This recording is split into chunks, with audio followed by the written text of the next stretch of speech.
You guys are gonna like the rating I've got for this episode, by the way. Oh dear God. Anyway, You'll like it. Big's like, why did I come back? like 6 months, you came back to this. Maybe you was right. We should have done the Inner Light. Anyway, welcome to Star Trek Trek, our ongoing review of a Star Trek episode. We have just watched the Next Generation's very own Justice, which seems to be the most oddly named episode ever, because I don't think any justice was served in the entirety of this episode. Gentlemen, I don't think we're adequately dressed for this episode. Some people justice, I think, but there's certainly a justice against. I want to put on more clothes. Oh, where do we start with this? Like, I feel like this gets the freaking Gene Roddenberry's Great Turds of the Galaxy award, but... Okay, I have a question. I know exactly where to start off. It's the exact same problem Insurrection had. Otto, do you remember the line that Jonathan Frakes and Marina Sirtis had about the Baku? Well, they call them like the Space Swedish or what? What was it? Yeah, Space Army. Yeah. Why is there not a single black person amongst the? Yeah. Oh wow, yeah. I mean, that's. Did you guys realize that? That's television in the. You know, 80s more, actually, yeah. it reminds me of. No man. It's very Aryan society, wasn't it? Ooh. So Vince McMahon is like he heads up WWE, and he recently sold it, but for like 40 years he was the owner operator of WWE. And, you know, obviously in wrestling, they sexualize everything. The guys are in little tights, the women are in little bikinis, and that's part of how they make their money, the sexualize things, just like Gene Roddenberry. At one point, because he was a little bit out of touch, he couldn't grasp that people found people of Asian descent attractive. So his officers had to explain to him that Asian wrestlers should actually get screen time because some people can find them attractive. That's what it feels like with Gene. Like, unless they're blonde and white and blue-eyed. Considering like, he served in the war, like, literally screenplays and a whole series called The Lieutenant devoted to World War II. You'd have thought he'd maybe take okay. While we're on Gene, I want to get through this, and then maybe we can like forget that he existed for a little bit. John D. F. Black, who originally wrote this, we talked about him for The Naked Time. You can kind of see the parallels between the episode, but actually, most of his stuff was rewritten, and he took a pseudonym just like Dorothy Fontana did. He didn't really want to be attached to this. John D. F. Black's original pitch featured a story about capital punishment. His idea was based on film treatment detailing the colony planet of Laroff, where capital punishment is handed down as a sentence for any offense, except against those who are immune from the law. Black explained that the premise of a society that developed laws to prevent terrorism and chaos, quote, let's say that what we do is kill everybody who's a terrorist or suspected of being a terrorist. Now the people who've killed everybody off, what do? The idea was rewritten by the show's creator Gene Roddenberry and writer Worley Thorne. It was Roddenberry and Thorne who created the godlike entity, and apparently Gene Roddenberry significantly reworked the script and included heavily sexualized elements.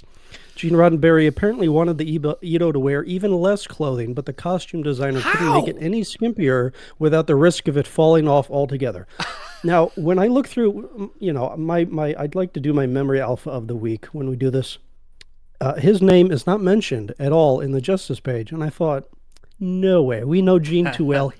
They Gene washed memory alpha to remove his contributions from this episode. I had to go.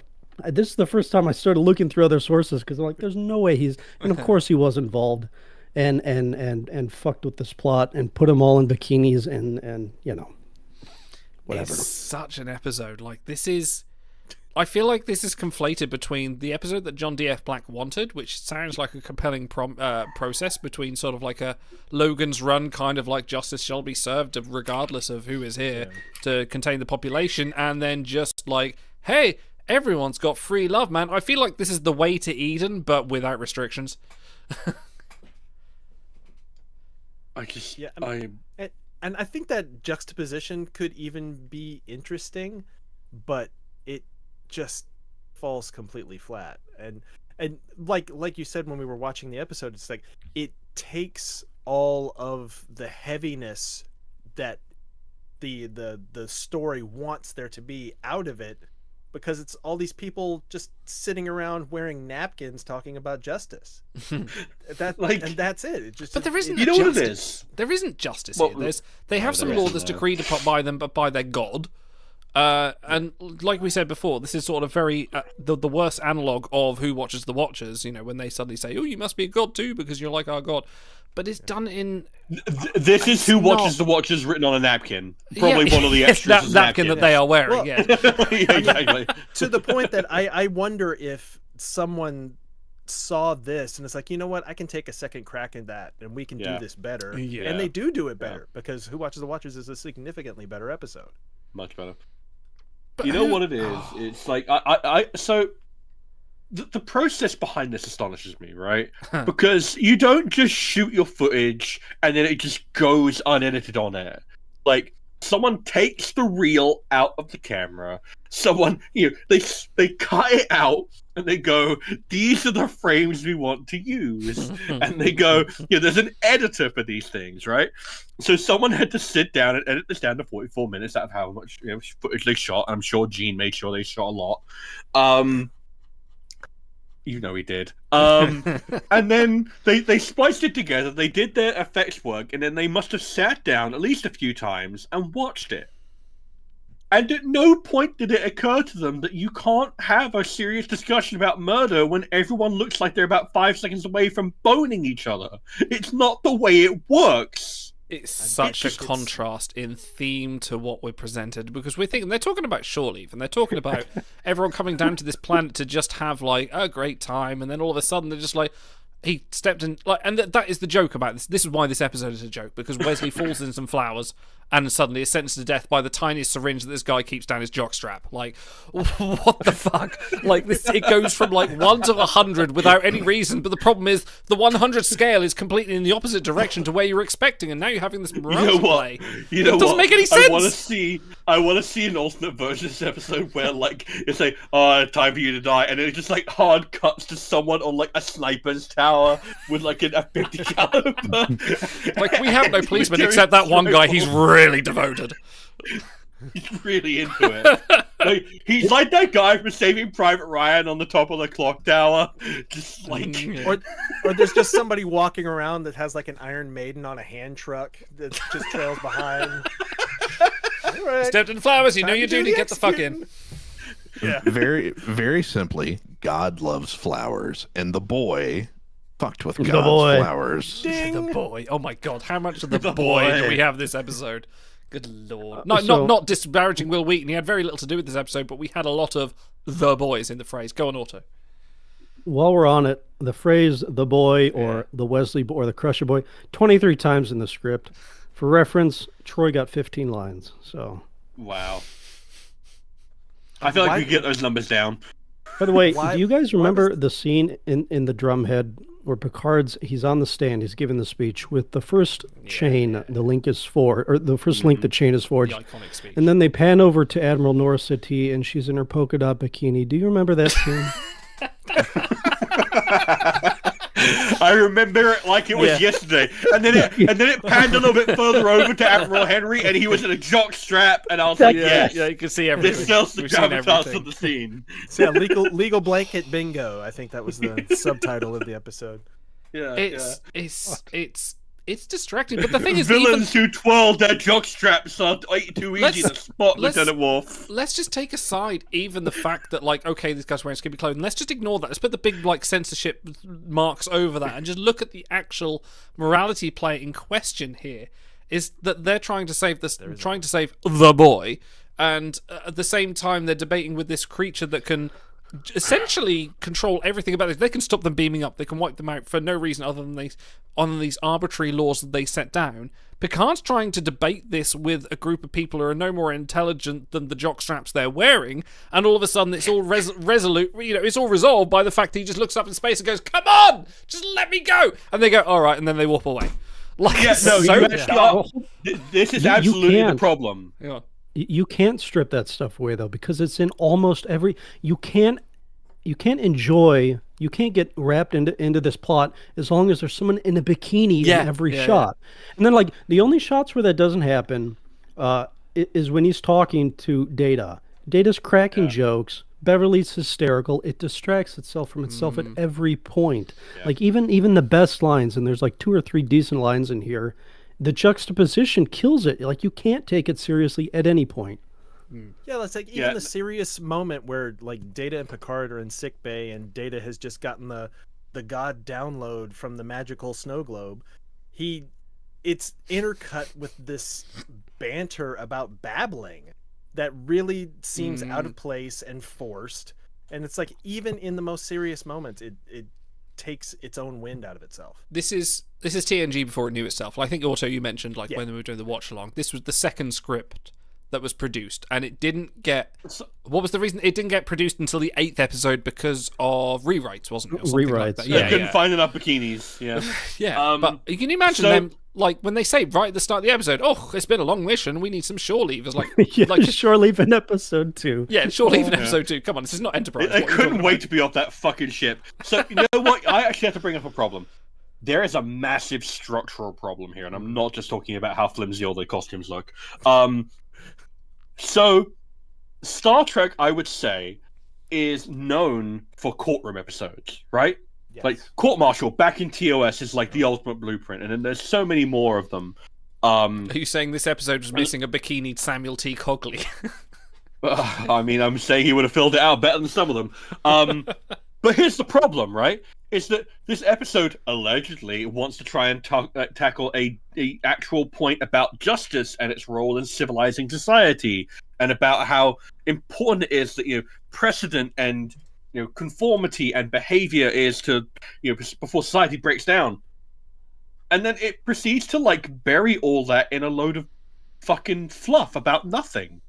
Yeah. Like, they don't actually talk about justice. The amount of time that Picard is sat there actually in the quote-unquote courtroom is maybe 3 minutes. And he doesn't spend it talking to anyone intelligent.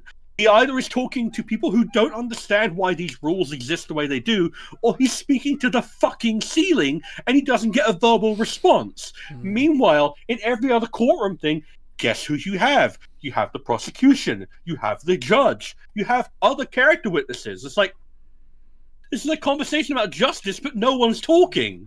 And I think Not it's about what's because- important. Yeah, it's because they try and make it about justice and then also about religion at the same time. And they give the religious aspect of it, I think, equal, if not greater weight, because they need that to have the implication of a threat. Because otherwise, it's just these simple people that don't And dumb laws. pose. Yeah. Yeah, and then it's like, oh, okay, well, we'll just beam off. So because they had to introduce that other element into it, it just waters down everything. Because the people that are arbitering the justice don't actually have any power. Yeah. So it robs them of any agency. In Aside any from of the this. tiny syringe of death that they keep by their thigh. Yeah, yeah. Yeah, and it's also especially stupid because it's like we're a fucking show about like strange new worlds and like like weird societies and beings that we can't exist. There is a fucking space station god thing. They literally call it a god thing off the starboard bow. We have 2 conversations with it, and they're not really conversations. It's like, hey, fuck you doing? Yeah. And then it's, hey, put her back. And then they don't have. It's like, why can this not be the entire episode? Why are we not talking to this thing? That's so much more interesting. I don't give a fuck what like Norma and Roger from down the road at their swingers club have to say about justice. I want to talk to the god thing. And it's like, no. It's because they couldn't characterize the god thing. They couldn't wrap their head around what they wanted it to be, so they had to leave it as vague as possible, so they didn't have to Yeah, explain because- it at all. Data even has that line about, oh, maybe it was like us with some kind of human values back in the day. And it's like, All right. drill in on that. Were they like know- the Edo? Were they not? Like, just, it's so ill-defined. Yeah. I think the episode would have benefited if they just removed that plot point entirely. No godlike being. The only thing stopping the Enterprise from doing what they want is their own morality, and then they have to wrestle with that. We have the power; we can do it freely at any time. What stops us? It's because we have this core conscience. I want to hear from the boy Danjevin because I he was always about to gives me say, something Dan, think Frank, about. please weigh in. Talk to me, Dan. Yeah, so I agree. I mean, that's kind of bearing the lead to talk about the death penalty, and then all of a sudden God exists, and no. And I'm actually much more interested in the way that these two civilizations, it's two very different civilizations that have found a way to coexist, and it seems like this God has a sense of justice and understands the prime directive. It generally seems to be keeping its hands off the civilization and letting it do its own thing. So I want to know more about that, and that's completely dodged. So yes. Hey. Sorry, waving to big So there's so many violations. The girl. So there's a direct line here from this episode where they make all the mistakes to Who Watches the Watchers, where they've overcompensated and tried to be way more careful.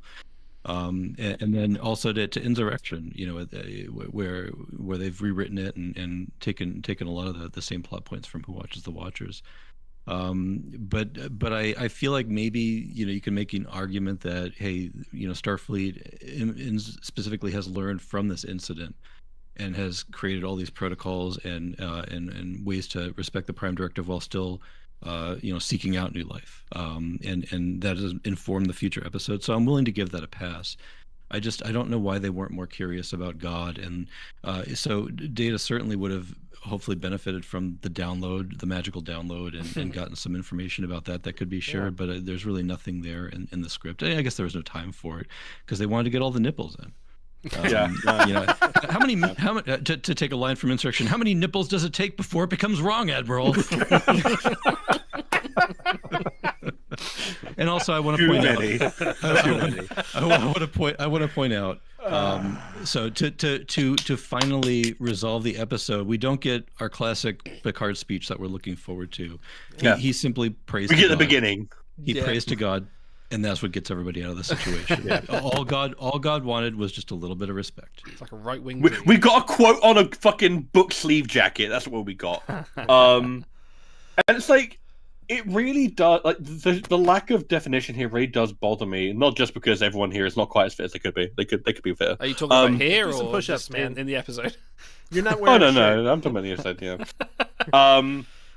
I need to work out. I get it, but. So the sequence of events is such that we go to the colony, we establish it. We're all feeling tired. We come to this planet, Rubicon 3, and we send down our initial away team, right? Say hello, how you doing? And they talk to these people who are open and very happy to talk. And they're like, "Hey, do you have any laws?" And they're like, "Nah." A fucking lie. A straight fucking lie, by the way. But except for that one law about the death penalty, that one little thing, it's fine. Like, the fuck? That is an instant plot hole. It instantly makes no sense. The instant you think about it for a single solitary second, nothing about this framework makes any sense. It just makes the Eno look like fucking psychopaths. Like, it really does just make it seem like they don't know how fucking object permanence works. Like, and then what? Also, is there or is there not a Federation colony also tied up in this? I forgot about somehow? that bit. That they mentioned several times but never show. It's like, are they also on this planet? Are they also? No, they're on a different planet. I think it was the mission Like, they just the got only- done from. The only reason that was there was so they could try to sidestep the Prime Directive stuff. Because if it was just a planet with no Federation citizens involved, that would be more of an issue. But they're like, oh, we have to try to look after our own, and that's why they're. Fuck this episode, whatever. I can answer your problem, your problem, your problem, your problem, and your problem. All of your problems with one statement. Dude, it's like we're on Hollywood Squares. I love it. I'll take Shadow Stevens to win. Gilbert Godfrey for the block. Gilbert Godfrey. Another thing. I'm telling you. Wow. And I said, the writing absolutely sucked. It was abysmal. When Trek is bad, it's bad, and the writing here was just shit show levels of embarrassing. And it was the beginning. They still had to find their footing. It was the earliest of early scripts. The actors still hadn't settled. This was not the Data we come to love and know. This was not the Riker we come to love and know. This was a little bit of Worf that was That's kind of true. being discovered. Geordi didn't have much fuck all to do except for go into somebody else's room and look out their window like the sex pervert he is. Your elf eyes tell you, LaForge. I ain't seen shit.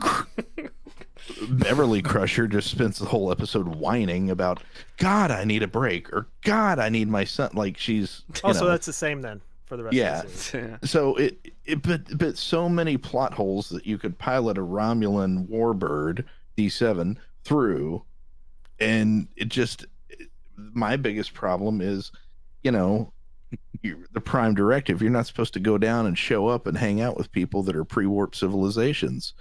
I didn't see any starships on this planet. I didn't see anything but napkins. And they're afraid of this guy in the sky. If they've got ships, they can go visit the man in the sky and be like, hey, yo, what's up? Yeah. But they're not doing anything. Instead, they're carrying around little, syringes in their pocket purse, in their prison purse. And whenever it comes time, they get to stabbing, and then that's it, because somebody walked on God's flowers. This does not seem like a planet if it's the Star Trek we know and love, fleshed out and thought of for 2 seconds. This does not seem like a planet that a starship should stop at, let alone beam down. This isn't Ryza. This isn't anything like that. So that was a big problem for me, is what the fuck are we even doing on this planet that then they just say, okay, well, we're leaving. Fuck you. Fuck your laws. Bye. So do you go to the Federation and be like, hey, take this planet off our star maps and charts Put a and everything? buoy up there and tell it to say fuck off. Never come back, because they'll probably kill the next people that beam down that wear clothes. Just who knows? And for God's sake, just don't step says- on the crocus. It just says the sex ain't worth it. Don't stick your dick in crazy. Okay. I'm so ashamed that I pre-rated this a 4.7. This is like this is like where Beverly declares Worf temporary mental aberration. That's all I can claim for giving this a 4.7 before watching it. All right. I okay. felt like it was going to be a lot more fun than it was. I was. We usually have our best and worst segment right now. I feel like We have. I wrote there down is like no a dozen best. of these. There is literally No, there's there's best. a lot. There's You got some best. You got some There's best. Okay, I want to hear I've some got best. some best. Let's start with Danjavin. Hey, I haven't thought of my best yet. No, just kidding. So You don't need there's to. It was all so high quality. You're Yeah. you're searching among this field of flowers. Which one shall I pick? And then the fucking peck police come along and try and fucking stab you with a syringe. Yeah. I could point out any of the numerous Prime Directive violations, but I think the worst of the episode, what does God need with a starship?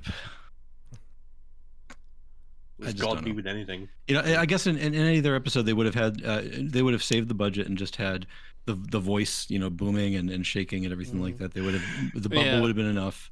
That's how TOS would have done it. Yeah. Yeah, they just spent the money to put the model in there and make it look great, and that was fine. But it just didn't really make a lot of sense to me. I guess the best part, I'll give some credit to the costume design. They didn't actually violate any network standards. That was going to be my best stuff. I was going to say, at least they had enough coverage to air on TV. And they popularized turning gauze bandages into an outfit before Leilu Dallas Multipass. So And Dan's on fire today. Yeah. Yeah. Auto, best and worst. What is the name, the female android, and what are little girls made of? Andrea. Oh, Andrea. Andrea, that's right.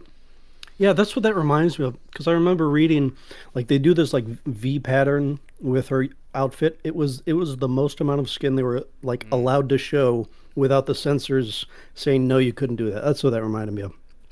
Put me last, because I've got a dozen of these. All right, So Frank. Okay, so you could go anywhere. You could go, and I'm not stealing this, so if this is on your list, feel free to take it. the inconsistencies of the early writing and the early acting versus what we eventually become used to 20, 30, 40 years later, like babbling Data and the weirdness of, inconsistent rules, and Riker being just like this weird, I don't know, jock. Yeah, that's about the right word for it, actually. Yeah, he is a jock. There's so much bad in this episode, so we're gonna flip it on its script and we're gonna go to good. And you're right, it is good that the costume designers really did, because I mean, this was, I think, Overtired said it in chat. This was meant for standard definition, little teeny tiny TVs. You weren't supposed to see anything like the remastered 4Ks. So it's amazing now, 30 something years later, that we see it. We're like, wow, that's actually kind of impressive. It turns out the best part, like a 3.5K right there. Yeah, it was. I think the best for me, it had to be just the little blink and you'll miss it moments, because they had not figured out what they're doing, and it was at the very end when everybody's returning successfully to the ship and the bridge. Data sitting in the command chair, and he's got the biggest shit-eating grin, smirk on his face, talking to Troy, who's sitting there laughing like it was an outtake, or they hadn't yelled action yet and they didn't pay attention. Just that little moment made me go, oh, this is like, I might rate this a 10 for that. I don't know.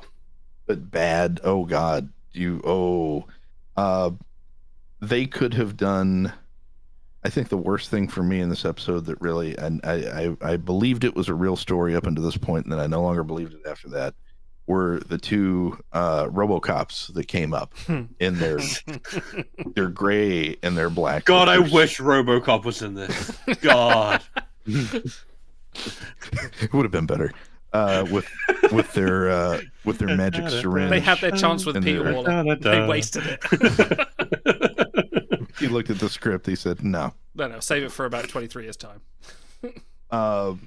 But I really wish that they would have been given different uniforms than the same standard uniforms, because I couldn't take them seriously as police officers and arbiters of the justice and judge, juries, and executioners when they're wearing the exact same things, but in drab gray and black. And it really didn't go well together with the little black, purse pockets there. I didn't really like it. They didn't have very much of the moose knuckle going on either. I appreciated the moose knuckle on everybody else. So for that reason, I'm out, dog. Stars. Oh my god. Where do I even fucking begin? You know what, for worse, I'm just going to say overall sloppy execution on basically every aspect of the writing. It's a Prime Directive episode, except it's not. It's a courtroom episode, except it's not. It's an episode about justice, except it's not. It's a character piece about Wesley, except it's really not. It has, like, all these, like, not even first draft, like I said, fucking napkin level, like, ideas thrown together with no idea or thought or cohesion other than, you know what, that water reclamation plot down the road is like, you got like a 2-for-1 sale on shooting, like we might as well take advantage of that. Everyone get into your fucking bikinis and let's just shoot this fucker. And it's like, guys, in fact, it is also Starfleet Command later in the series as well. Yes, I think I made like 3 jokes about that. Yeah.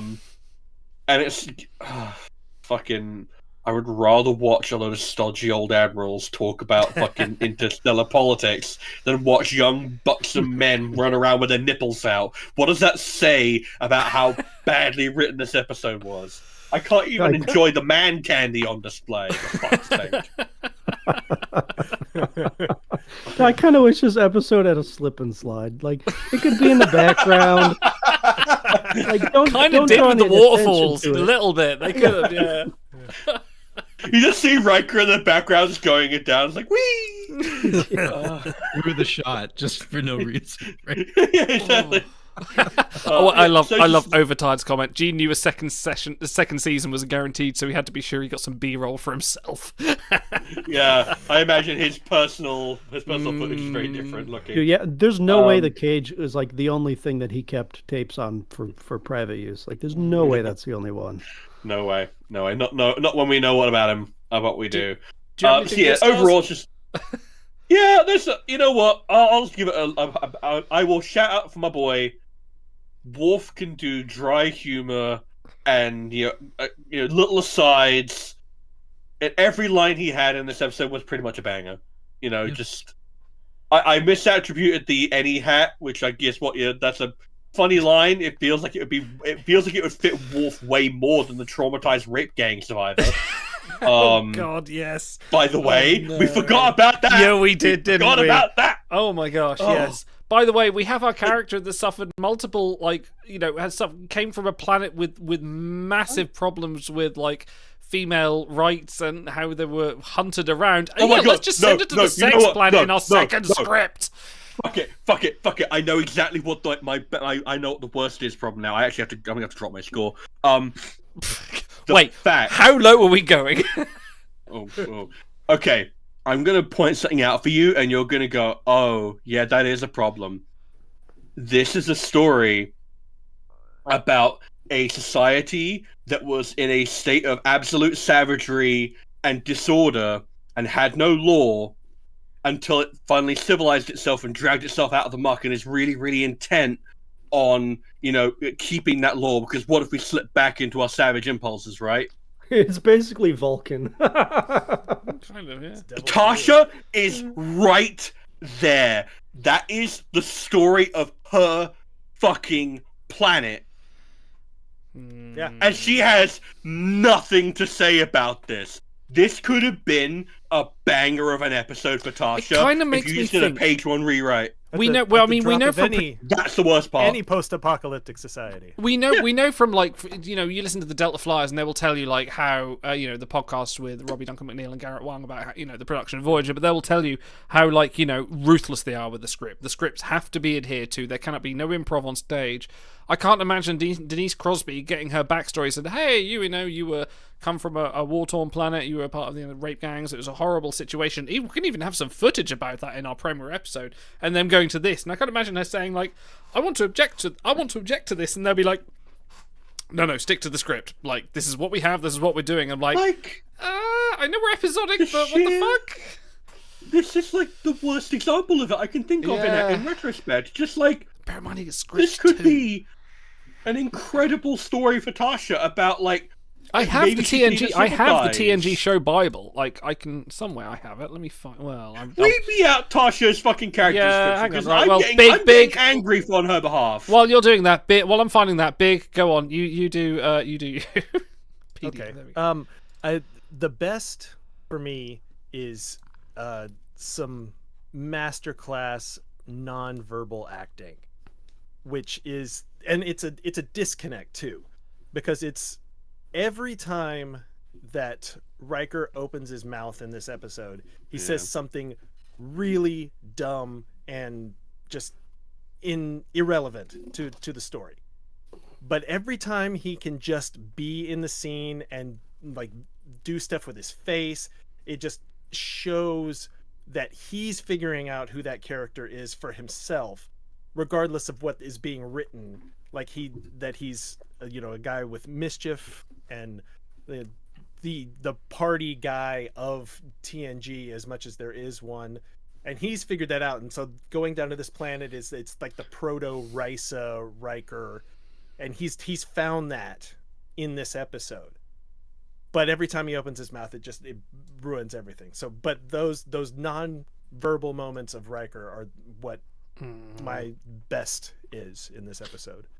Okay, so And go on. the Go on. The worst is just all the little things well, especially as typified in The Boy.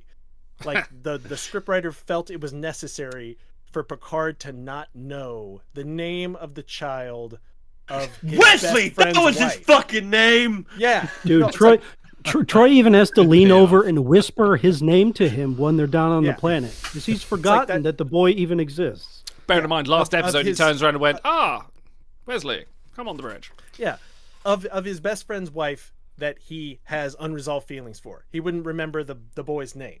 That is such a just contrived writery nonsense. we need to have a thing, a hook. This is the thing for the episode. Oh, what if Picard doesn't know the boy's name? That's so stupid. I feel like there's like an inkling of, oh, well, we need to make it clear that he's so young and innocent and that it'd be such a crime if he died. And I'm like, you just make it seem like no one remembers what his fucking name is. Yeah. So Put these things through.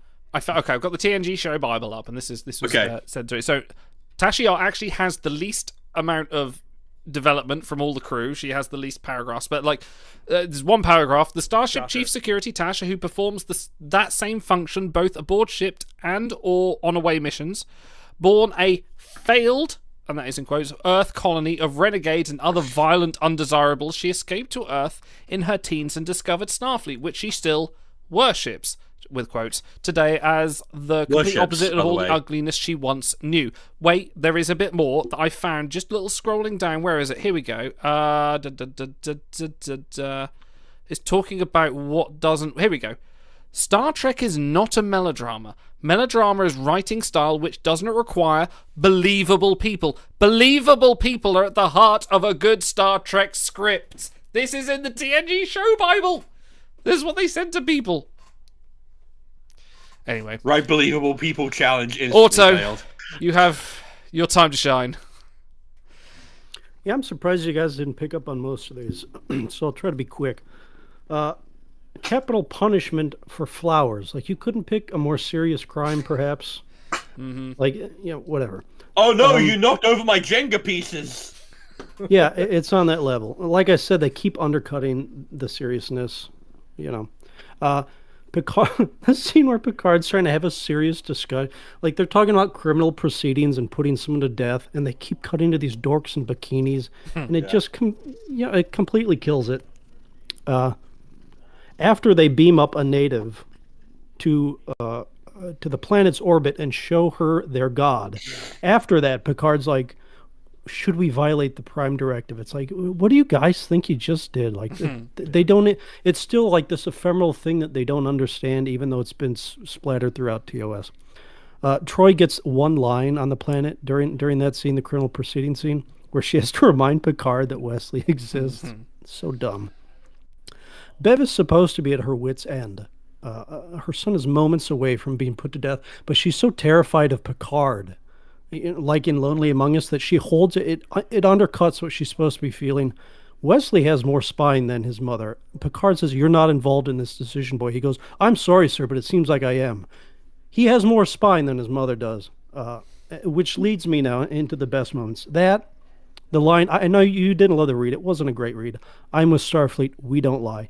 That is a young Will Wheaton trying to put a little gravity into the line. And I actually do like the line because, like, if your whole episode is show not There's tell... a degree of naivete there as well, which, that speaks sucks. to his But character.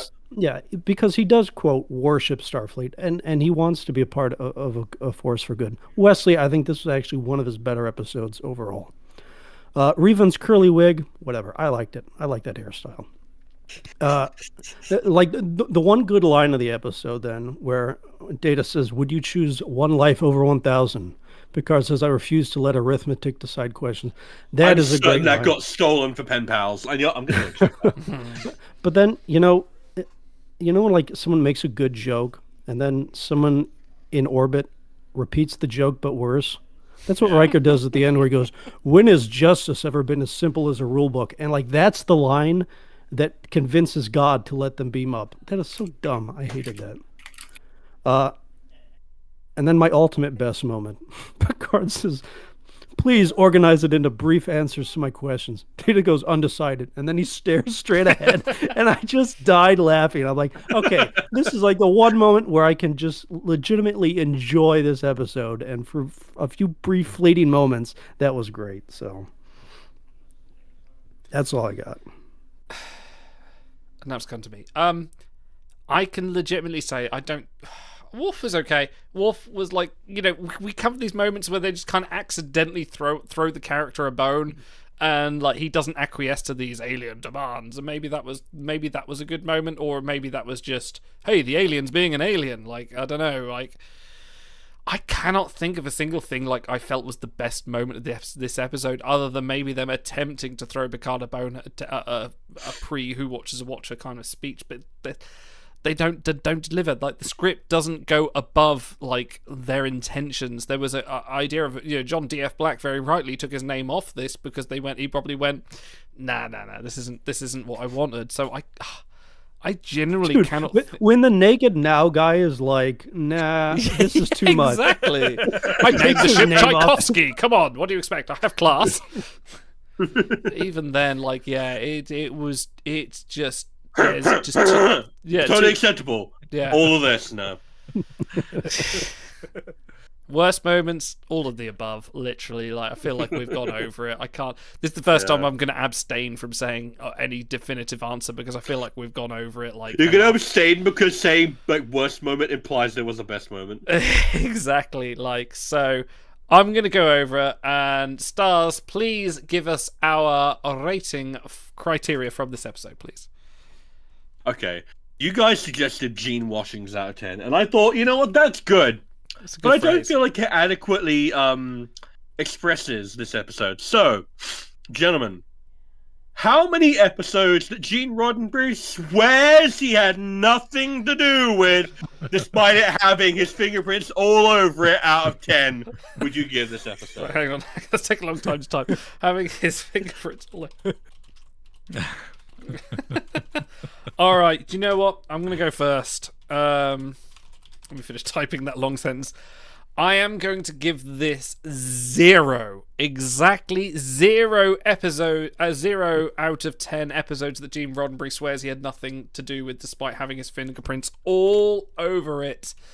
I feel there is nothing equatable here. Nothing of value was gained or lost. There are ideas that What did you pre-rate this? What did I pre-rate it? Probably like a 3.5, I think. Did I? I feel like I gave this a lot. I thought you wrote these down ahead of time. Oh, I didn't. That's the beauty of the pre-rating. Okay. It comes from the heart. But no, I feel like I gave it more for the. I felt there was a Picard speech at the end that would come and save this episode. I felt there was like a chain of command. The drumhead moment. Like there would be a good Picard speech that saves it. But actually, he has a speech to the sky, and they all get beamed up, and nothing actually is. They just leave Edo hanging. So what the fuck, this episode? No. This is my first zero. At least I can find a grain of truth in something aside from... What did I give Code of Honor? Hang on, I need to find out what I gave Code of Honor. I gave Code of Honor a 1. Negatives. I gave it a 1. I gave this less than Code of Honor purely because I think Code of Honor had something. I can't remember. Maybe I ought to go back and rate that again. Dan, give me a rating, please. I mean, to be fair though, the Edo do always leave it hanging, so it's okay. Yeah. Yeah, there you go. Yeah, I feel like giving this episode a very low rating. I mean, I don't know. The bar was already set so low you could fall over it into a batch of flowers, but it's kind of obligatory. Everyone's got a bang in this episode. I'm so happy. Not my proudest fap. 1 out of 10. Oh, wow. Wow. God damn it, Dan! You're making the rest of us look bad. What's the number though? Come on, you gotta give us a number. 1 out of 10. I'll give it 1. Just a 1, a pure 1. Okay. You go in the previous auto rating series. Auto rating, please. I'd like to use my mic time to seriously, legitimately apologize to Dan, Big, and Frank for inviting you on this week. Like, what a waste of time. Yeah. That one Picard line and Data staring ahead, which I cracked up at, amounts to 0.1 fuck Gene Roddenberry's out of 10. Frank. Well, if we start at 10, which is what you always do. Why would we start there? I feel like I have to appropriately rate this and not be my normal contrarian self. This was bad. There's no other way to put it. It was about this bad and this bad. Dude, if they put us in like 15 million homes or whatever, we'd get better ratings than this episode did. 15 million homes that had watched Justice like 5 minutes ago, yeah. Going back to a previous episode we did a couple of months ago where I asked if you were stuck on an island with a fully charged phone for a year and you could only watch one episode of Trek as entertainment, and you were forced to watch a TAS episode or Code of Honor, I now have to rescind that and say this episode. This would now be the thing that would make me want to go swim out with the sharks. I take away, if we start at 10, I take away 11 points for the heredity of this entire episode.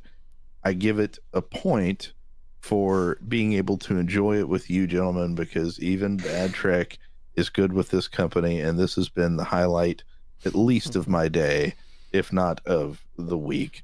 And then I'm gonna give it I'm gonna take away another 20 points because they had the opportunity to kill Wesley and they didn't do it. They had it right there. They could have killed the boy. They were one syringe away. That syringe was right there, and then this little fucking phaser thing comes out of nowhere, and they're like, man, the thing's the size of chapstick. It was an AirPod case. They're like, drop it, or we're gonna shoot you with this little thumb-sized phaser. They're like, oh god, no, please, here. So I'm gonna give this 0.7. Not even a whole point. This was, if this is a scientific term, this was the shits. I expect your paper in the morning. Stars. Dude, how bad must that planet smell, by the way? Smells nothing of oil and sex. Dude, they run around all day and like... Yeah, what was that about? Like, what is your custom here for walking from one place to the next? Oh, we jog lightly. You ever thought about walking? Or just, no full... I want to go to the planet where they have to full pelt sprint everywhere and they're wearing full, like, camo gear. Like, they just have to fucking go. Like, no, this is our custom fucking run! Sorry. Stars, please. Your rating. I feel like this is one of those episodes that if, like, I got caught watching it, I'd, like, switch over to porn and be like, that's better. Not a lot of difference, really. Like, that's less embarrassing. I mean, oh, you're rewatching Justice, are you? Rewatching Justice, you fucking freak. You said the rating criteria, as Gene Roddenberry said, I absolutely had nothing to do with this episode, despite my hands being all over this. If his hands were any more over this episode, he would have married it. Yeah, he'd be dealing with multiple, like, assault charges. But Idle, what did I give Code of Honor? You gave it a -5. Okay.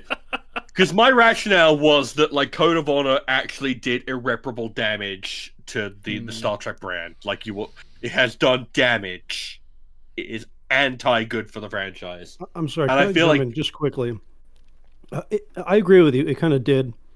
But all it takes is one single frame from this episode. If someone who's not a Trek fan sees a single frame from this, that like already does damage on its own. You don't have to hear a single line of dialogue. If you see the fucking bikini guys jogging, people like that scares people away from Star Trek. Also, you had a chance to give your rating. You just want to push it on me because I'm the guy who does minus rings. Oh god, I do feel like this does legitimate damage to Star Trek as like a universe, as a concept, as a playground for examining any kind of idea. I feel like it's puerile. I feel like it's so incredibly basic. I feel like it's fundamentally incurious. I feel like it's lazy. I feel like it's badly directed, badly written, badly acted. If I went to a 5-star restaurant and this was dinner theater, I'd be like, cool, I want my money back. I've got to. I don't think it's as bad as Code of Honor. I'm literally hovering my finger over the minus button right now. I'm sure it's going to go there. Oh, it's a minus. It's a minus. -4. I'm gonna give this a -4. I'm gonna put it out there. This is -4 episodes that Gene Roddenberry swears he had nothing to do with, by his having his greasy, oily, manhandly, gross fingers all over it. Wrap us up, Big. What was your rating? Jeez, how do I follow that? So I with think, grace and style, your usual. I think the biggest crime is that this episode has the audacity to try and play any of this as some kind of high-minded morality tale. Yeah. When it absolutely isn't. And it fails on every level. It fails as a morality play. It fails as a legal drama. It fails as titillation, if that's what you're watching. It fails as porn. Yeah, it's not even good. Okay, you're kind of It's wrong. like you can't enjoy this episode no matter how you want to approach it.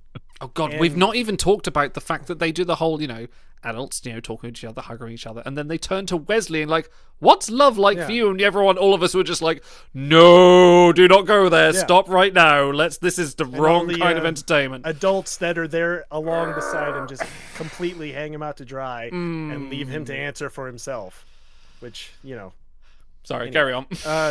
So it is a complete, utter failure.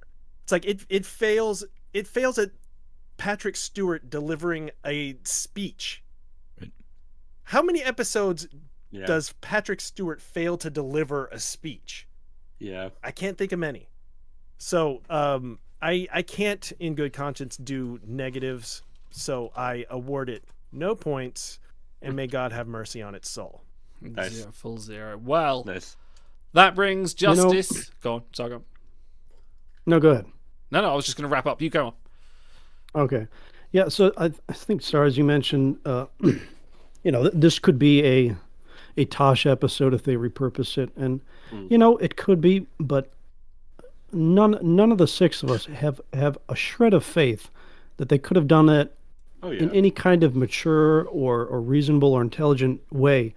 That's not like an alternate universe. That's like a perpendicular universe it would take for this to be any kind of good story for her. So I'm actually glad she had nothing to do in this episode because it would have been so much. It would have hurt her character for her to be involved in this in any way. So, I love Denise. I would love for them to write some smart episodes for her, but this ain't it. Like, in my brain, I'm like how I mentioned that Lon is basically like Tasha 2.0, like Tasha done well. Like, in my brain, I'm imagining a version of TNG season 1 where it's good and it's on that level of pathos and of like high drama and empathy for a character. And I'm thinking about what you could have done with a Tasha episode that had this same basic concept, and it's like I mourn for that. I mourn for the fact that Tasha and Denise Crosby did not ever get anything like that. On a light-hearted note, did anyone catch who was at the tactical console while everyone was awaiting on the Edo planet? Yes. Who was it? Lieutenant Carey. It was the actor that played Lieutenant Carey was in fact the redhead. No, it was Joe Carey. No, it was Joe Carey. It was, canonically was it Joe Carey? Yeah, it could be, but yeah, that was the fun. Actually, it can be. I don't think. Yeah, there's not enough to dispute that, so it could have. Exactly. He was, I think he was uncredited. He might have been uncredited. Anyway, who knows? Anyway, well, that has been review. Hopefully, we Otto, I know you've spoken to us about before. We need to start reviewing some good episodes because this feels like trash all the way. Hopefully, we have now hit the bottom. I feel like of all the stuff we've watched, this is kind of the bottom, aside from like TOS season 3 we were talking about, and the children should lead at one point. Things can only get better, as said by the wise words of them, the venerable Ted. Only the most rotten of apples for this show. Which, ironically, this is basically the apple from TOS, like where they didn't understand what sex was, but they walked around half naked all the time. That's a very good point, actually. Oh my god. Gee, Roddenberry! Anyway, I swear I had nothing to do with it. Look, I took my name. I scrubbed my name out and everything. I wasn't on it. Everyone promises it has nothing to do with me. I was just standing there on set like, no, I don't approve of this.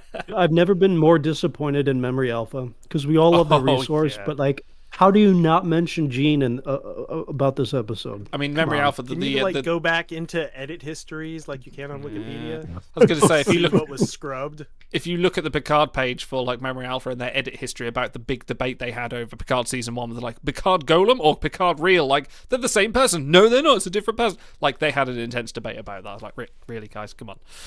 just add an addendum. It's fine. It's not going to matter. Anyway, thank you everyone for watching. Thank you, guys. This has been a wide range of characters we've had this week. So thank you everyone for coming, and hopefully it wasn't too intense and too long. We will be back in a couple of weeks with maybe Q-less, or if we decide we actually want to review some good episodes, maybe something else instead. Q-less is okay. Q-less is alright. Fine.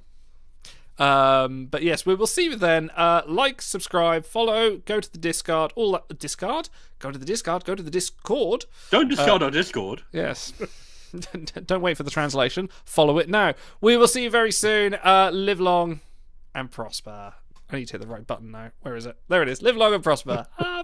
Oh, I've got a new outro. No, before we do that, I need to do the new outro. My god. I made a new outro. Professionalism. No, it's I great, was but- worried I wouldn't get the entire thing out. No, we've got a new TJ Hooker outro. Let's do that instead, which you won't hear on the Yeah, podcast, perfect. but fuck it. Anyway, see you later, guys. Ta-ra.